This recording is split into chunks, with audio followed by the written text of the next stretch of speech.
कहानी है स्कूल के 4 दोस्त। ये बहुत समय पहले की स्कूल के 4 करीबी दोस्तों की आंखों में पानी ला देने वाली कहानी है, जिन्होंने 12वीं कक्षा तक की पढ़ाई एक ही स्कूल में की है। उस समय यह शहर का एकमात्र लग्जरी होटल था। 12वीं कक्षा की परीक्षा के बाद उन चारों ने निर्णय लिया कि हमें उस होटल में जाकर चाय नाश्ता करना चाहिए। उन चारों ने बहुत मुश्किल से 40 रुपये जमा किए थे। रविवार का दिन था और 10:30 बजे साइकिल से होटल पहुंच गए। चाय नाश्ता करते हुए रोहन, जय, राम और रवि बातें करने लगे। उन चारों ने एक मत से तय किया कि 40 साल बाद हम 1 अप्रैल को इसी होटल में दोबारा मिलेंगे। तब तक हम सभी को खूब मेहनत करनी चाहिए। यह देखना दिलचस्प होगा कि किसने कितनी प्रगति की है। जो दोस्त उस दिन सबसे बाद में होटल में आएगा, उसे उस समय का होटल का बिल चुकाना होगा। ये सब बात उन्हें चाय नाश्ता परोसने वाला वेटर कालू सुन रहा था। उसने कहा कि अगर मैं यहाँ रुकूंगा तो इसी होटल में आप सबका इंतज़ार करूँगा। आगे की पढ़ाई के लिए चारों अलग हो गए। आगे की पढ़ाई के लिए रोहन शहर छोड़कर अपने चाचा के पास चला गया। जय अपनी आगे की पढ़ाई के लिए कहीं और चला गया। राम और रवि को शहर के अलग अलग कॉलेजों में दाखिला मिल गया। अंततः राम ने भी नगर छोड़ दिया। दिन, महीने, साल बीत गए। 40 वर्षों में उस शहर में बहुत सारा परिवर्तन आया। शहर की आबादी बढ़ी। सड़कों, फ्लाईओवरों ने महानगर की शक्ल ही बदल दी। अब वह होटल 5 स्टार होटल बन गया था और वेटर कालू अब कालू सेठ बन गया और इस होटल का मालिक बन गया। 40 साल बाद निर्धारित तिथि 1 अप्रैल को दोपहर के समय एक लग्जरी कार होटल के दरवाजे पर पहुंची। रोहन कार से बाहर निकला और पोर्च की ओर चलने लगा। रोहन के पास अब 3 आभूषण शोरूम हैं।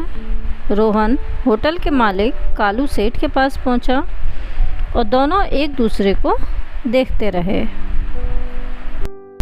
कालू सेठ ने कहा कि रवि सर ने 1 महीने पहले आपके लिए एक टेबल बुक की थी। रोहन दिल से खुश था कि वह चारों में से पहला था, इसलिए उसे आज का बिल नहीं देना पड़ेगा और पहले आने के कारण वह अपने दोस्तों का मजाक उड़ाएगा। 1 घंटे में जय आ गया।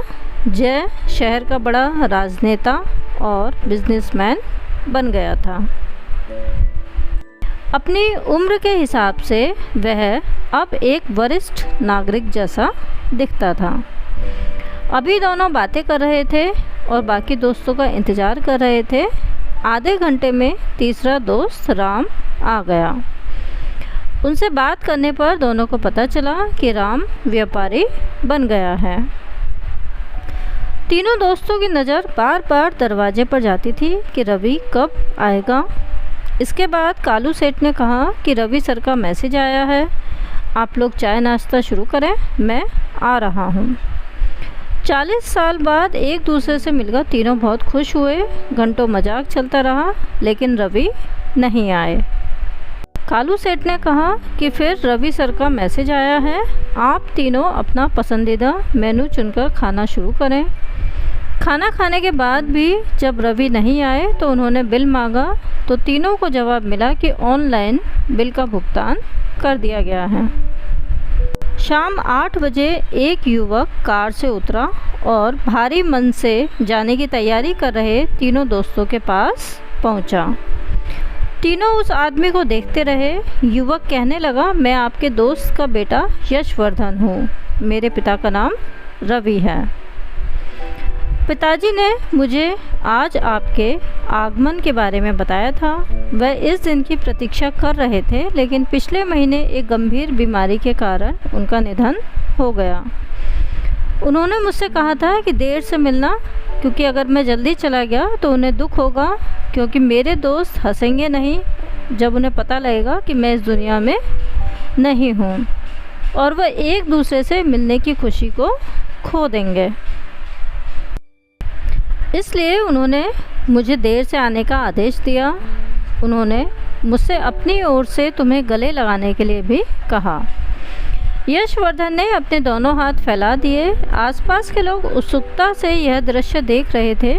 उन्हें लगा कि उन्होंने इस युवक को कहीं देखा है।